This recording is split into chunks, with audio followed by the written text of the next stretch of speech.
আপনি কি বিশ্বাস করবেন, বিলিয়ন ডলারের মালিক, পাহাড় সমান সম্পদ, তবুও নিজের জীবন এতেই শেষ করে দিয়েছেন? আমরা ছোটবেলা থেকেই শুনে এসেছি, টাকা থাকলেই সুখ আসে, বড় বাড়ি, বড় গাড়ি, ব্যাংক ব্যালেন্স মানেই শান্তি। কিন্তু বাস্তবের কিছু ঘটনা এই পুরো ধারণাটাকে পাল্টে দেয়।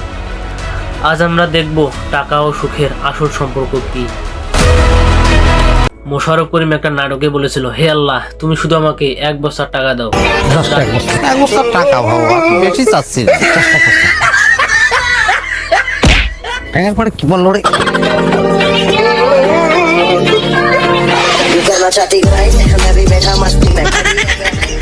তোমার কাছে আর কিচ্ছুই চাইবো না। সুরঙ্গ ছবিতে আমরা দেখেছি আফরান নিশু তার প্রেমিকার ভালোবাসা পাওয়ার জন্য এবং টাকা পাওয়ার জন্য কি করেছে।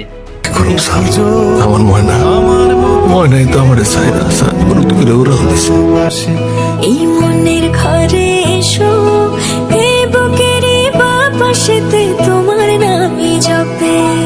একটু আড়াল হলেই কেন মনে খোরাক জাগে।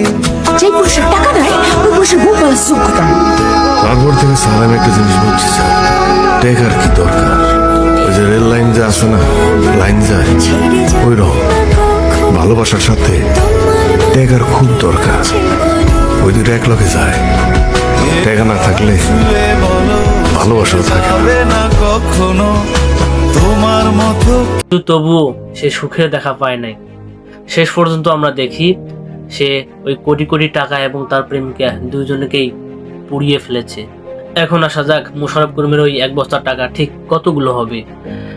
যেখানে 2023 সালের আমেরিকান বিলিয়নিয়ার ফাইন্যান্স ব্যবসায়ী থমাস এজলি তার 200 কোটি টাকা ডলারের মালিক হওয়ার সত্ত্বেও মানসিক শান্তি না থাকায় তার নিজের অফিসের মধ্যে আত্মহত্যা করে। এখন ভাবেন, এই 200 কোটি ডলার দিয়ে ঠিক কত বস্তা টাকা ভর্তি হবে? মোশাররফ করিমের ওই আল্লাহর কাছে 1 বস্তা টাকা চাওয়া এখানে কোনো জায়গা আছে? টাকা থাকলে যে সুখ আছে, বিষয়টা এমন না। আমি অনেকেই দেখছি টাকার অভাবে না খেয়ে মরতে, আবার অনেকেই দেখছি অধিক টাকার চিন্তায় মরতে। এখন আসুন, কথায় আছে, money can not buy you happiness, অর্থাৎ টাকা আপনাকে সুখ এনে দিতে পারে না। সত্যি কি তাই? প্রশ্ন হলো, টাকা যদি সত্যি সুখ এনে দিতে না পারে, তাহলে পৃথিবী সৃষ্টির শুরু থেকে আজ পর্যন্ত সবাই কেন এই টাকা ধন সম্পদের পেছনে ছুটছে, কিসের আশায়? এখন আমার এই ছোট মনে প্রশ্ন থাকতেছে, টাকা যদি সত্যি সুখ এনে দিতে না পারে, অর্থাৎ আমি যদি দুঃখে থাকি, তাহলে কোনো টিনের ঘরের পরিবর্তে উঁচু দালান কোঠার মধ্যে দুঃখে থাকি। সাইকেল বা মোটর সাইকেলের পরিবর্তে কোনো প্রাইভেট কারে বসে দুঃখ সই। টাকা দিয়ে বিছানা কেনা যায়, সুখ না। টাকা দিয়ে বাড়ি কেনা যায়, শান্তি না। টাকা দিয়ে জীবন সাজানো যায়, সুখ না। তাই টাকা কামান, কিন্তু সুখ হারিয়ে না। ভিডিওটি ইউটিউব থেকে দেখলে সাবস্ক্রাইব করবেন, আর ফেসবুক থেকে দেখে থাকলে ফলো করবেন।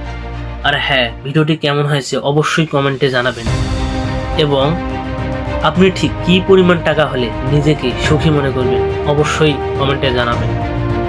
দেখা হবে পরের কোনো ভিডিওতে।